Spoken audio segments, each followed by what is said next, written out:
क्या कभी किसी ने सोचा था कि एक मामूली सा कीड़ा, जी हाँ, लिटरली एक कॉकरोच, देश के सबसे तेज और अनोखे पॉलिटिकल मूवमेंट का चेहरा बन जाएगा? यह सवाल भले ही थोड़ा अजीब लगे, लेकिन आज हम ठीक इसी पर बात करने वाले हैं। कैसे एक बेहद विवादित टिप्पणी ने इंटरनेट के सबसे विचित्र राजनीतिक आंदोलनों में से एक को जन्म दे दिया। आज के इस विश्लेषण में आपका स्वागत है। आज हम इंटरनेट कल्चर और असली राजनीति के इस बेहद दिलचस्प टकराव को डीकोड करने वाले हैं। मेरा मतलब है, एक इंटरनेट जोक कैसे रातों रात लाखों लोगों को जोड़ लेता है, ये जानना वाकई किसी थ्रिलर से कम नहीं है। तो चलिए जल्दी से देखते हैं आज हम क्या क्या कवर करेंगे। पहले इस पूरे बवाल की चिंगारी कहां से उठी, फिर कॉकरोच जनता पार्टी की एंट्री, उनका सीरियस घोषणा पत्र, नेताओं का इसमें कूदना, इस डिजिटल मूवमेंट की संरचना, और आखिर में क्या यह सिर्फ मजाक है या असली राजनीति। चलिए गहराई में चलते हैं। भाग 1, विवाद की चिंगारी। एक न्यायिक टिप्पणी ने इंटरनेट पर कैसे आग लगाई। खैर, कोई भी बड़ा आंदोलन बिना किसी चिंगारी के तो शुरू नहीं होता है ना। और मई 2026 में इस पूरी हलचल को जन्म देने वाली घटना भी कुछ ऐसी ही थी। बयान कुछ इस तरह था। ऐसे युवा हैं जो कॉकरोच की तरह हैं, जिन्हें कोई रोजगार नहीं मिलता, और फिर वो मीडिया, सोशल मीडिया या आरटीआई एक्टिविस्ट बनकर हर किसी पर हमला करने लगते हैं। यह मई 2026 में सुप्रीम कोर्ट के मुख्य न्यायाधीश की एक टिप्पणी थी।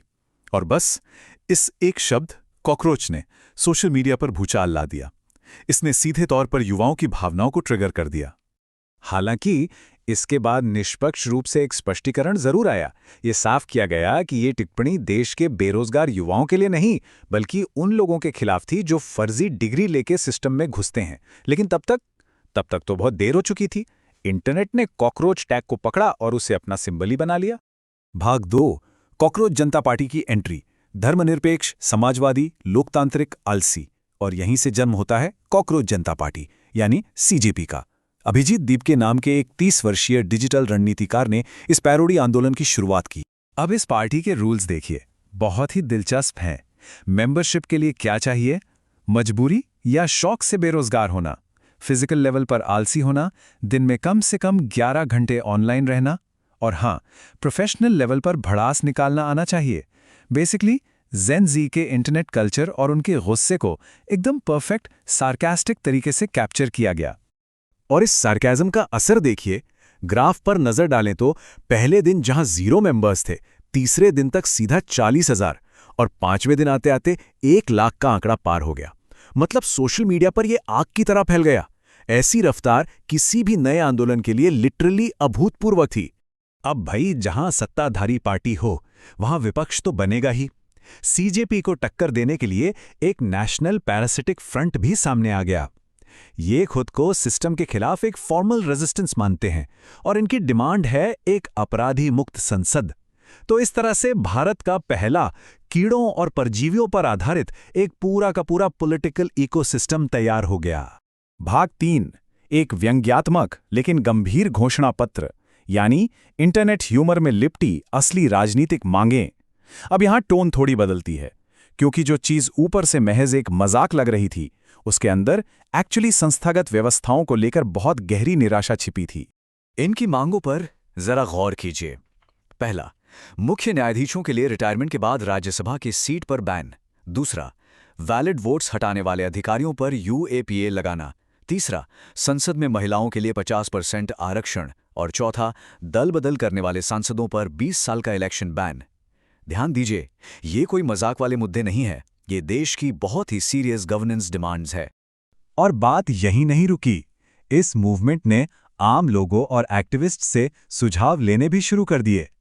इन सुझावों के आधार पर सीजेपी ने आरटीआई एक्ट में पूरी ट्रांसपेरेंसी और अनाम राजनीतिक चंदे पर सख्त बैन की मांग कर डाली। यहां आकर बिल्कुल क्लियर हो गया कि ये सिर्फ एक मीम या चुटकुला नहीं रहा, ये सीधे तौर पर असली जवाबदेही मांग रहा था। भाग 4, राजनेताओं का ट्रेंड में शामिल होना, वायरल लहर पर मुख्यधारा के नेताओं की प्रतिक्रिया। अब देखिए, जब इंटरनेट पर इतनी बड़ी डिजिटल ऑडियंस इकट्ठा हो तो मेन स्ट्रीम पॉलिटिशियंस उससे दूर कैसे रह सकते हैं। बड़े बड़े विपक्षी नेताओं ने चुनाव से पहले इस ट्रेंड का पूरा फायदा उठाया। अखिलेश यादव ने ट्वीट किया, बीजेपी बनाम सीजेपी। कीर्ति आजाद अपनी 1983 वर्ल्ड कप की जीत की क्वालिफिकेशन के साथ इसमें शामिल हो गए। महुआ मोइत्रा भी जुड़ी, जिन्हें लोकतंत्र के लिए जरूरी फाइटर का टाइटल दिया गया। नेताओं ने युवाओं तक पहुंचने के लिए इस कल्चरल मोमेंट को बहुत ही स्मार्ट तरीके से इस्तेमाल किया। भाग 5, एक डिजिटल आंदोलन की संरचना, एक डिजिटल मार्केटिंग मास्टर क्लास। चलिए अब थोड़ा पीछे हटकर देखते हैं कि टेक्निकल लेवल पर यह वायरल एक्सप्लोजन हुआ कैसे। इसके लिए हम डिजिटल मार्केटर डिजिटल दीपक के इनसाइट्स को समझेंगे। तो वायरल होने का एक सेट फॉर्मूला होता है।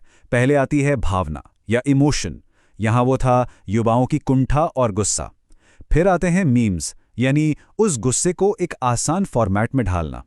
तीसरा स्टेप है पहचान या आइडेंटिटी का कंटेनर देना। लोगों को एक बैनर चाहिए था जिससे वो जुड़ सकें। और आखिरी है वितरण या डिस्ट्रीब्यूशन, जहां लोग खुद इसे आगे फैलाते हैं। स्मार्ट मार्केटिंग सिर्फ ट्रेंड के पीछे नहीं भागती, वो बुनियादी भावनाओं को एक आकार देती है। इस सब में एक टर्म समझना बहुत जरूरी है, सहभागी व्यंग या पार्टिसिपेटरी सटायर। इसका सिंपल मतलब यह है कि लोग सिर्फ बैठे बैठे मजाक पढ़ नहीं रहे हैं, वो खुद उस आंदोलन का हिस्सा बन रहे हैं।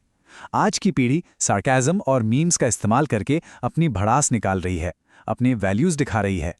ये कलेक्टिव गुस्सा निकालने का एक बहुत ही पावरफुल हथियार बन गया है। भाग 6, व्यंग या असली राजनीति, डिजिटल चुटकुलों से ऑफलाइन प्रभाव तक। और अब हम अपने आखिरी लेकिन सबसे अहम पड़ाव पर आते हैं। सीजेपी का अंतिम लक्ष्य क्या है? क्या ये डिजिटल दुनिया से निकलकर असली दुनिया में भी कोई प्रभाव डाल रहा है? जमीनी स्तर पर जो हुआ वो वाकई हैरान करने वाला है। जिन युवाओं को इंटरनेट पर आलसी बुलाया गया, उन्होंने असल दुनिया में कदम उठाया। वॉलंटियर्स ने लिटरली कॉकरोच की ड्रेस पहनकर यमुना नदी की सफाई की। और यही नहीं, ऐसी भी रिपोर्ट्स हैं कि इनके समर्थक बिहार के बांकीपुर विधानसभा उपचुनाव में कैंडिडेट उतारने की सोच रहे हैं। मतलब इंटरनेट का मजाक अब सीधा जमीनी नागरिक जुड़ाव बन रहा है। तो इस पूरे विश्लेषण के बाद एक बहुत ही गहरा और चुभता हुआ सवाल छूट जाता है। क्या मीम्स से चलने वाला ये नया इकोसिस्टम ही राजनीतिक विरोध और युवाओं के सशक्तिकरण का भविष्य है? जो बात एक मजाक से शुरू हुई थी, उसने पूरे देश का ध्यान अपनी ओर खींच लिया है। आगे चलकर ये डिजिटल रेजिस्टेंस क्या रूप लेगा, ये देखना वाकई बहुत दिलचस्प होने वाला है। आज के इस विश्लेषण में हमारे साथ जुड़ने के लिए आपका बहुत बहुत शुक्रिया।